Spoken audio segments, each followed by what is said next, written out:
किसान, बदलते भारत की शान।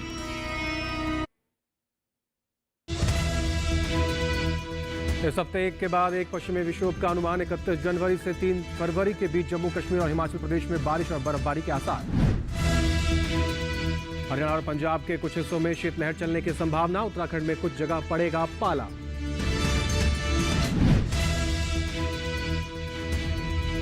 उत्तरी बिहार में सूरजमुखी की बुआई तो पूर्वी उत्तर प्रदेश में प्याज की रोपाई का समय। मध्य महाराष्ट्र में ग्रीष्मकालीन मूंगफली की करें बुआई।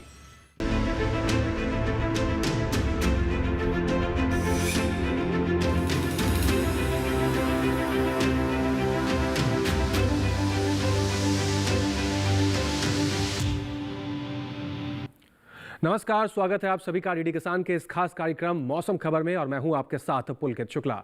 मौसम खबर के इस कार्यक्रम में हम आपको बताएंगे देश भर के तमाम राज्यों में बदलते हुए मौसम का मिजाज कैसा रहने वाला है, वायु गुणवत्ता कैसी रहेगी, पर्यटन स्थलों पर कैसा रहेगा मौसम। लेकिन शुरुआत करते हैं मौसम अलर्ट से और आपको बताएंगे कि देश के तमाम हिस्सों में मौसम बदलते हुए मौसम को लेकर क्या अलर्ट जारी किया गया है। आइए जान लेते हैं हमारी एआई एंकर भूमि के जरिए।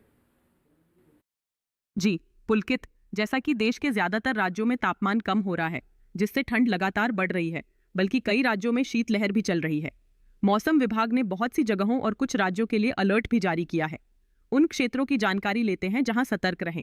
पंजाब, हरियाणा, दिल्ली और उत्तर प्रदेश में कहीं कहीं शीतलहर के साथ रात और सुबह के समय बहुत अधिक घना कोहरा छाने की संभावना है। ऐसे में किसानों को सलाह है कि वे नर्सरी और छोटे पौधों को पॉलीथीन शीट से ढकें। पंजाब और हरियाणा में जहां बारिश की संभावना हो वहां सिंचाई का काम रुक रुक कर करें, जबकि दिल्ली में सिंचाई का काम फिलहाल टाल देना बेहतर रहेगा। उत्तर प्रदेश में भी छोटे पौधों और नर्सरी को ठंड और कोहरे से सुरक्षित रखने पर विशेष ध्यान दें। अब उन क्षेत्रों की जानकारी लेते हैं जहां नजर बनाए रखें।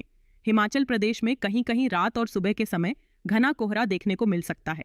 उत्तराखंड में कहीं कहीं पाले के साथ रात और सुबह के समय घना कोहरा छाने की संभावना है। इसके अलावा राजस्थान, पश्चिमी मध्य प्रदेश, छत्तीसगढ़, ओडिशा और बिहार में कहीं कहीं रात और सुबह के समय घना कोहरा बना रह सकता है। वहीं उप हिमालयी पश्चिम बंगाल और सिक्किम में रात और सुबह के समय घने कोहरे की स्थिति रहने की संभावना है। इसलिए इन सभी क्षेत्रों में लोगों और किसानों को सतर्क रहने और मौसम की ताज़ा जानकारी पर लगातार नजर बनाए रखने की सलाह दी जाती है। तो पुलकित, ये थी मौसम की ताज़ा जानकारी। जी धन्यवाद भूमि। तो किसान भाई सभी अपने खेतों पर नज़र बना के रखें, अपने आसपास के बदलते हुए मौसम पर नज़र बना के रखें, सावधान रहें, सुरक्षित रहें। आगे बढ़ते हैं मौसम खबर में और अब बात करते हैं आने वाले 24 से 48 घंटों के भीतर बरसात को लेकर क्या संकेत रहने वाले हैं, क्या आकलन जारी किए गए हैं मौसम विभाग द्वारा, ये भी आपको बताएंगे। शुरुआत करेंगे मौसम पूर्वानुमान का, बताएंगे आने वाले 24 से 48 घंटों में कहाँ ज़्यादा बरसात हो सकती है, कहाँ कम बरसेंगे बादल। शुरुआत करते हैं लद्दाख, लेह, जम्मू कश्मीर, श्रीनगर से, जहाँ पर कहीं कहीं बरसात के संकेत हैं आने वाले 24 से 48 घंटों के लिहाज से। वहीं बात करें हिमाचल प्रदेश की तो यहां पर भी कहीं कहीं बरसात के संकेत जारी किए गए हैं आने वाले 24 से 48 घंटों के भीतर। पंजाब, चंडीगढ़, हरियाणा, दिल्ली की बात करें, फिलहाल यहां पर कोई बरसात के संकेत नहीं जारी किए गए हैं आने वाले 24 से 48 घंटों के भीतर। उत्तराखंड, पश्चिमी उत्तर प्रदेश और पूर्वी उत्तर प्रदेश की बात करें तो यहां पर भी फिलहाल आने वाले 24 से 48 घंटों के लिहाज से फिलहाल बरसात के कोई संकेत जारी नहीं किए गए हैं। बात करें पूर्वोत्तर हिस्सों की, जिसमें अरुणाचल प्रदेश, असम, नागालैंड, मेघालय, मणिपुर, मिजोरम, त्रिपुरा, यहाँ पर कहीं कहीं बरसात के संकेत हैं। तो किसान भाई अपनी फसलों में जल निकास की व्यवस्था करें और जल जमाव ना होने दें। इस प्रकार से अपनी फसलों की सुरक्षा आप कर सकते हैं। वहीं उप हिमालय पश्चिम बंगाल, सिक्किम की बात करें तो यहाँ पर भी फिलहाल बरसात के कोई संकेत नहीं है आने वाले 24 से 48 घंटों के लिहाज से। बिहार, गांगे, पश्चिम बंगाल, झारखंड, उड़ीसा की बात करते हैं तो फिलहाल यहाँ पर भी कोई बरसात के संकेत नहीं जारी किए गए हैं आने वाले 24 से 48 घंटों के लिहाज से। दक्षिण भारत का रुख कर लेते हैं तो नजर डालते हैं सबसे पहले अंडमान निकोबार पर। यहाँ पर कहीं कहीं बरसात के संकेत है। यहाँ पर भी किसान भाई अपने खेतों में जल निकासी की व्यवस्था को सुनिश्चित करें, जल जमाव ना होने दें, अपनी फसलों को सुरक्षित आप इस प्रकार से कर सकते हैं। बहरहाल तेलंगाना, तटीय आंध्र प्रदेश, रायलसीमा की बात करें, कोई बरसात के संकेत नहीं है आने वाले 24 से 48 घंटों के लिहाज से। भीतरी उत्तर कर्नाटक, तटीय कर्नाटक, भीतरी दक्षिण कर्नाटक, रायलसीमा, पुडुचेरी, तमिलनाडु या फिर बात करें केरल की तो यहाँ पर भी फिलहाल बरसात के कोई संकेत जारी नहीं किए गए हैं आने वाले 24 से 48 घंटों के लिहाज से। मैदानी भाग की बात कर लें तो यहाँ पर भी किसान निश्चिंत रह सकते हैं। छत्तीसगढ़, पूर्वी मध्य प्रदेश, पश्चिमी मध्य प्रदेश, विदर्भ की फिलहाल बात करें, कोई बरसात के संकेत नहीं है आने वाले 24 से 48 घंटों के लिहाज से। वहीं पश्चिमी राजस्थान, पूर्वी राजस्थान की बात करें, यहाँ पर भी फिलहाल बरसात के कोई संकेत नहीं जारी किए गए हैं।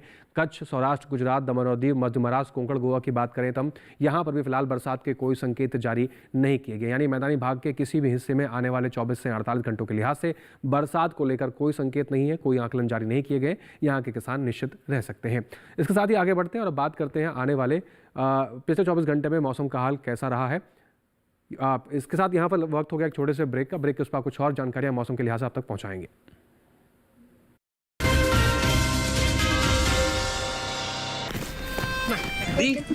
ये देख कैसे। हैप्पी बर्थडे भाई। दिखा। हाँ, मेरा फेवरेट कलर। हमेशा शॉपिंग।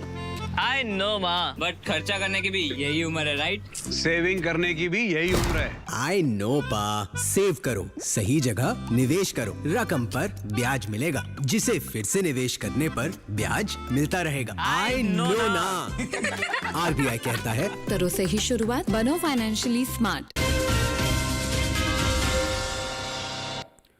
ब्रेक के बाद एक बार फिर से आप सभी का स्वागत है। आप देख रहे हैं मौसम खबर। आगे बढ़ते हैं मौसम खबर में और अब बात करते हैं देश के तमाम राज्यों में बदलते हुए मौसम के साथ तापमान में क्या तब्दीली दर्ज की गई है। ये बदलते हुए मौसम के साथ कहाँ तापमान न्यूनतम क्या रहा और कहाँ पर अधिकतम तापमान में क्या तब्दीली दर्ज की गई है, जानते हैं तापमान के हाल के इस सेगमेंट में। शुरुआत करते हैं। सबसे पहले हम बात करेंगे न्यूनतम तापमान की स्थिति कैसी रही देश के तमाम हिस्सों में। तो बात करें पश्चिमी राजस्थान, हरियाणा और दिल्ली की, तो यहाँ पर आप देख रहे हैं 3 से 5 डिग्री सेल्सियस सामान्य से ज़्यादा की स्थिति में न्यूनतम तापमान दर्ज किया गया। न्यूनतम तापमान यहाँ पर सामान्य से ज़्यादा दर्ज किया गया है। साथ ही पश्चिमी उत्तर प्रदेश, पूर्वी उत्तर प्रदेश, बिहार, उप हिमालय, पश्चिम बंगाल, सिक्किम, झारखंड या फिर बात करें उड़ीसा की, तो यहाँ पर भी आप देख रहे हैं न्यूनतम तापमान की जो स्थिति है वो 1 से 3 डिग्री सेल्सियस सामान्य से ज़्यादा की स्थिति में दर्ज की गई है। नजर डालते हैं अब असम और मेघालय की तरफ, जहां पर न्यूनतम तापमान की स्थिति 3 से 5 डिग्री सेल्सियस सामान्य से ज़्यादा की श्रेणी में दर्ज किया गया। तो न्यूनतम तापमान यहां पर भी सामान्य से ज़्यादा देखने को मिला। इसके साथ ही आगे बढ़ते हैं और बात कर लेते हैं मध्य महाराष्ट्र और छत्तीसगढ़ की। तो न्यूनतम तापमान की बात करें, यहाँ पर 3 से 5 डिग्री सेल्सियस सामान्य से ज़्यादा की स्थिति में दर्ज किया गया है। न्यूनतम तापमान का हाल यहाँ पर इस प्रकार से देखने को मिला। वहीं बात करें हरियाणा के नारनौल की, जहाँ पर देश का सबसे कम तापमान दर्ज किया गया, 2 डिग्री सेल्सियस सबसे कम तापमान हरियाणा के नारनौल में देखने को मिला। अब बात करते हैं अधिकतम तापमान में क्या तब्दीली दर्ज की गई है। केरल के कोच्चि की बात कर लेते हैं। सबसे अधिक तापमान केरल के कोच्चि में दर्ज किया गया, 36.3 डिग्री सेल्सियस के साथ सबसे अधिक तापमान केरल के कोच्चि में दर्ज किया गया है। इसके साथ ही देश के बाकी बचे हुए हिस्सों में तापमान की क्या स्थिति रही है, आइए एक नज़र उस पर भी डाल लेते हैं।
तो यहाँ हमने देखा देश के तमाम हिस्सों में तापमान की क्या स्थिति दर्ज की गई है। आगे बढ़ेंगे, कुछ और महत्वपूर्ण जानकारियाँ आप तक पहुँचाएंगे, लेकिन यहाँ रुकना होगा एक छोटे से ब्रेक के लिए। आप बने रहें, देखते रहें मौसम खबर।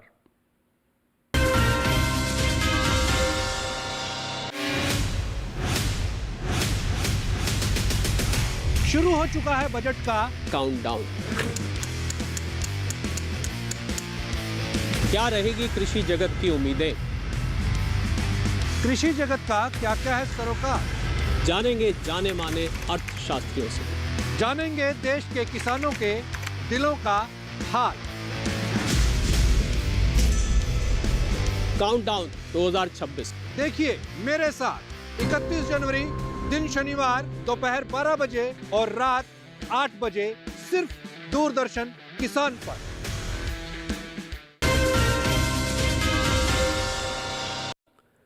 ब्रेक के बाद एक बार फिर से आप सभी का स्वागत। आप देख रहे हैं मौसम खबर। आगे बढ़ते हैं और अब बात करते हैं बदलते हुए मौसम, बदलते हुए तापमान के साथ देश के तमाम राज्यों और शहरों में वायु गुणवत्ता में कितना बदलाव आया है। आइए ये जानकारी भी लेने के लिए रुक कर लेते हैं हमारी एआई एंकर भूमि की तरफ। जी पुलकित, नजर डालते हैं देश के बड़े शहरों की वायु गुणवत्ता पर। सबसे पहले बात करते हैं दिल्ली की, जहां वायु गुणवत्ता थोड़ी खराब रही। यहां गुणवत्ता सूचकांक 231 दर्ज किया गया। पुणे की वायु गुणवत्ता औसत रही। यहाँ का वायु गुणवत्ता सूचकांक 135 दर्ज हुआ। मुंबई की बात करें तो यहाँ की वायु गुणवत्ता संतोषजनक रही। मुंबई में वायु गुणवत्ता सूचकांक 94 रहा। कोलकाता में वायु गुणवत्ता सूचकांक 198 दर्ज किया गया, जो कि औसत श्रेणी में है। बेंगलुरु में वायु गुणवत्ता सूचकांक 123 दर्ज किया गया, जो औसत श्रेणी में आता है। लखनऊ में वायु की गुणवत्ता संतोषजनक रही। यहाँ वायु गुणवत्ता सूचकांक 86 दर्ज हुआ। पटना में वायु गुणवत्ता सूचकांक 104 रहा, जो कि औसत श्रेणी में है। उधर हैदराबाद में वायु गुणवत्ता सूचकांक 88 रहा, जो कि संतोषजनक श्रेणी में आता है। अहमदाबाद में वायु की गुणवत्ता औसत रही। यहाँ वायु गुणवत्ता सूचकांक 123 दर्ज किया गया। तो पुलकित, ये था वायु गुणवत्ता का ताजा हाल। धन्यवाद भूमि। आगे बढ़ते हैं मौसम खबर में और अब बात करते हैं देश के प्रमुख पर्यटन स्थलों के बारे में। आने वाले 4 दिनों में यहाँ पर इन पर्यटन स्थलों पर मौसम का हाल कैसा रहेगा, वहाँ के तापमान में क्या तब्दीली दर्ज की जा सकती है, ये सारी जानकारी आपको इस सेगमेंट में देंगे ताकि आप आने वाले 4 दिनों के हिसाब से अपनी तैयारियां कर सकें। शुरुआत करते हैं, जानते हैं पर्यटन पूर्वानुमान में आज क्या कुछ खास देखने को मिलेगा। सबसे पहले रुख करते हैं हम जम्मू कश्मीर के श्रीनगर की तरफ, जहां पर शुक्रवार शनिवार शुरुआत के 2 दिन मौसम एक समान के संकेत है। कुछ जगह बादल छाए रह सकते हैं, कुछ जगह हल्की फुल्की धूप खिलने के संकेत है। रविवार और सोमवार हल्की बर्फबारी के संकेत जारी किए गए हैं, तो यहाँ पर हल्की से मध्यम बर्फबारी के संकेत भी मिल रहे हैं श्रीनगर में। और अधिकतम तापमान की बात करें 7 से 8 डिग्री सेल्सियस तक का अधिकतम तापमान देखने को मिलेगा। न्यूनतम तापमान की बात करें तो 0 से 1 डिग्री सेल्सियस तक की स्थिति न्यूनतम तापमान की बनती हुई नजर आ सकती है। आगे बढ़ते हैं और रुक करते हैं अब हिमाचल प्रदेश के मनाली की तरफ, जहाँ पर शुक्रवार को मिला जुला रुख संकेत देखने को मिल रहा है मौसम का। कई जगह बादल छाए रह सकते हैं, कई जगह हल्की फुल्की धूप खिलने की संकेत है। शनिवार रविवार सोमवार बाकी के 3 दिन मौसम में परिवर्तन है। हल्की से मध्यम बर्फबारी के संकेत जारी किए गए हैं। अधिकतम तापमान की बात करें तो 12 से 15 डिग्री सेल्सियस तक का अधिकतम तापमान देखने को मिलेगा, जबकि न्यूनतम तापमान की अगर हम बात करें तो -1 से लेकर -2 डिग्री सेल्सियस तक की स्थिति न्यूनतम तापमान की बनती हुई नजर आ सकती है आने वाले 4 दिनों के लिहाज से। इसके साथ ही आगे बढ़ जाते हैं और अब बात कर लेते हैं उत्तराखंड के देहरादून की तरफ। शुक्रवार शनिवार शुरुआत के 2 दिन मौसम में मौसम साफ रहने के संकेत हैं, तेज धूप खिलती हुई नजर आएगी। रविवार को हल्का सा परिवर्तन है, गरज चमक के साथ तेज बरसात के संकेत हैं। सोमवार को फिर से तब्दीली है, कई जगह बादल छाए रह सकते हैं, कई जगह हल्की फुल्की धूप खिलने की संभावना बताई गई है। अधिकतम तापमान की बात करें 22 से 24 डिग्री सेल्सियस तक की स्थिति अधिकतम तापमान की देखने को मिलेगी आने वाले 4 दिनों के भीतर। न्यूनतम तापमान की बात करें तो 7 डिग्री सेल्सियस से लेकर 9 डिग्री सेल्सियस तक का तापमान बनता हुआ नजर आएगा। वहीं बात कर लेते हैं हरियाणा के कुरुक्षेत्र की, जहां पर शुक्रवार को तेज धूप खिलने के संकेत जारी किए गए हैं। शनिवार को मिला जुला रुख देखने को मिलेगा, कहीं कहीं बादल छाए रह सकते हैं, कहीं कहीं हल्की फुल्की धूप खिलने की संभावना। रविवार को फिर से मौसम में परिवर्तन है, गरज चमक के साथ तेज बरसात संकेत मिल रहे हैं। सोमवार को फिर से मौसम में परिवर्तन है, कई जगह बादल छाए रह सकते हैं, कई जगह हल्की फुल्की धूप खिलने की संभावना बताई गई है। अधिकतम तापमान की बात करें 17 से 19 डिग्री सेल्सियस तक का अधिकतम तापमान देखने को मिल सकता है। न्यूनतम तापमान की बात करें तो 9 डिग्री सेल्सियस से लेकर 11 डिग्री सेल्सियस तक का हाल न्यूनतम तापमान में बनता हुआ नजर आएगा।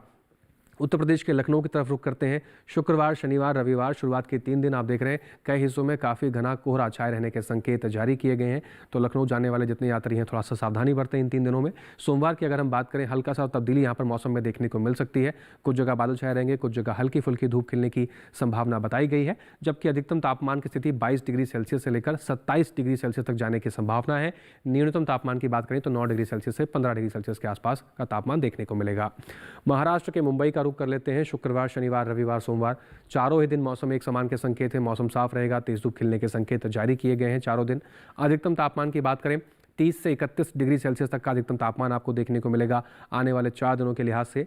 न्यूनतम तापमान की बात करें तो 20 से 21 डिग्री सेल्सियस तक की स्थिति न्यूनतम तापमान की आपको देखने को मिलेगी आने वाले 4 दिनों के लिहाज से। महाराष्ट्र के मुंबई में मौसम का हाल और तापमान की स्थिति कुछ इस प्रकार से बनती हुई नजर आ सकती है। आगे बढ़ते हैं और अब बात कर लेते हैं तमिलनाडु के तिरुचिरापल्ली की, जहां पर शुक्रवार शनिवार रविवार सोमवार चारों दिन मौसम एक समान के संकेत जारी किए गए हैं। कई जगह बादल छाए रह सकते हैं, कई जगह हल्की फुल्की धूप खिलने की संभावना भी बताई गई है। अधिकतम तापमान की अगर हम बात करें 30 डिग्री सेल्सियस से लेकर 31 डिग्री सेल्सियस तक का अधिकतम तापमान आपको देखने को मिलेगा आने वाले 4 दिनों के भीतर। न्यूनतम तापमान की बात करें 20 डिग्री सेल्सियस से लेकर 22 डिग्री सेल्सियस तक का न्यूनतम तापमान बनता हुआ नजर आएगा आने वाले 4 दिनों के लिहाज से। वहीं तेलंगाना के हैदराबाद की ओर रुख कर लेते हैं और बात कर लेते हैं शुक्रवार, शनिवार, रविवार, सोमवार कैसा रहेगा मौसम। चारों दिन हैदराबाद में कई जगह पर घने कोहरे को लेकर संकेत जारी किए गए हैं, तो यहाँ पर भी थोड़ी सी सावधानी बरतें। अधिकतम तापमान की अगर हम बात करें 31 डिग्री सेल्सियस तक का अधिकतम तापमान आपको देखने को मिलेगा आने वाले 4 दिनों के लिहाज से। न्यूनतम तापमान की अगर हम बात करें तो 17 से 18 डिग्री सेल्सियस तक की स्थिति न्यूनतम तापमान की हैदराबाद के अंदर बनती नजर आएगी आने वाले 4 दिनों के लिहाज से। मौसम का हाल तापमान कुछ इस प्रकार से नजर आने वाला है। राजस्थान का रुख कर लेते हैं और बात कर लेते हैं जयपुर की। शुक्रवार को यहाँ पर कई हिस्सों में घना कोहरा छाए रहने की संभावना बताई गई है, जबकि शनिवार को मौसम में तब्दीली, कई जगह गरज चमक के साथ बहुत तेज बरसात के संकेत हैं। रविवार को फिर से यहाँ पर मध्यम बरसात के संकेत जारी किए गए हैं। सोमवार को फिर से गरज चमक के साथ बहुत तेज बरसात के संकेत जारी किए गए हैं। अधिकतम तापमान की बात करें तो 23 डिग्री सेल्सियस से लेकर 25 डिग्री सेल्सियस तक का अधिकतम तापमान बनता हुआ नजर आएगा जयपुर में आने वाले 4 दिनों के भीतर। वहीं न्यूनतम तापमान की बात करें तो 12 से 13 डिग्री सेल्सियस का हाल देखने को मिलेगा। ये तो बात हुई देश के पर्यटन पूर्वानुमान की। अब बात करते हैं अपने देश के अन्नदाता की, किसान की, खेत में लगी हुई उनकी फसलों की। जैसे कि आपने देखा कि देश के तमाम हिस्सों में समय समय पर मौसम में बदलाव हो रहा है। कहीं पर कोहरे को लेकर संकेत जारी किए गए और कहीं पर बरसात को लेकर भी संकेत जारी किया गया है। ऐसे में अपनी फसलों की देखभाल करना बेहद आवश्यक है, उनकी देखभाल के तौर तरीकों में बदलाव करना बेहद आवश्यक है। आज हम रुख करेंगे उत्तर प्रदेश की तरफ और जानेंगे हमारे एआई एंकर कृष के जरिए कि गेहूं की फसल उत्तर प्रदेश में आप कैसे ठीक कर सकते हैं, कैसे देखभाल कर सकते हैं। कृष, क्या कुछ खास है आज उत्तर प्रदेश को लेकर? जी पुलकित, सही कहा आपने। अगर उत्तर प्रदेश की बात करें तो यहाँ के पूर्वी हिस्सों में गेहूं की फसल इस समय बढ़वार की अवस्था में है, इसलिए किसानों को आवश्यकता के अनुसार सिंचाई करने की सलाह है ताकि फसल में नमी की कमी न हो। वहीं प्याज की रोपाई का यह उपयुक्त समय है, इसलिए किसान नर्सरी में तैयार पौधों को खेत में लगाएं। बिहार में हल्दी, जिमीकंद और आलू की तैयार फसलों की खुदाई करें। शुष्क मौसम को देखते हुए गेहूं, सरसों, चना और अन्य रबी की फसलों में हल्की सिंचाई करें। उत्तरी बिहार में सूरजमुखी की बुवाई के लिए सही समय है। साथ ही पश्चिम बंगाल के पहाड़ी इलाकों में सरसों की फसल को जरूरत के हिसाब से सिंचाई करें। तटीय खारे मिट्टी वाले क्षेत्रों में बोरो धान की रोपाई की जा सकती है। महाराष्ट्र के कोंकण में तैयार सुपारी की तुड़ाई करके सुरक्षित जगह रखें। मूंगफली की क्यारियों में मिट्टी चढ़ाने का काम करें। कोंकण के किसान धान की पौध 21 दिन की होने पर रोपाई कर सकते हैं। धान के खेतों में 2 से 5 सेंटीमीटर जल स्तर बनाए रखें। मध्य महाराष्ट्र में अरहर की कटाई जारी रखें। साथ ही ग्रीष्मकालीन मूंगफली की बुवाई कर सकते हैं। मराठवाड़ा में गन्ना, अरहर और अन्य तैयार फसलों की कटाई करें। हल्दी और अदरक की खुदाई समय पर कर लें। मराठवाड़ा में ग्रीष्मकालीन मूंगफली की बुवाई के लिए उपयुक्त समय है। विदर्भ में इन दिनों मूंगफली और तिल की बुवाई कर सकते हैं। उत्तराखंड के पहाड़ी क्षेत्रों में गेहूं की फसल में सिंचाई रुक कर करें। प्याज में निराई गुड़ाई साफ मौसम के दौरान करें। खेतों में पर्याप्त जल निकासी की व्यवस्था रखें। मसूर और चने की फसल को पाले से बचाएं। तो पुलकित, ये थी खेती किसानी को लेकर मौसम के अनुसार ताज़ा जानकारी। जी कृष्ण, धन्यवाद आपका। और किसान भाइयों से निवेदन भी है कि इन जानकारियों का इस्तेमाल कर अपनी खेत की देखभाल करें, आप बेहतर उत्पादन ले पाएंगे। बहरहाल आगे बढ़ते हैं और अब बात करते हैं आज की फसल की। सही समय पर सही फसल का चुनाव करना बेहद आवश्यक होता है और ये समय हरी प्याज की बुआई को लेकर बेहद उपयुक्त है। लेकिन किन बातों का ध्यान रखना है, आइए देख लेते हैं एक रिपोर्ट के जरिए।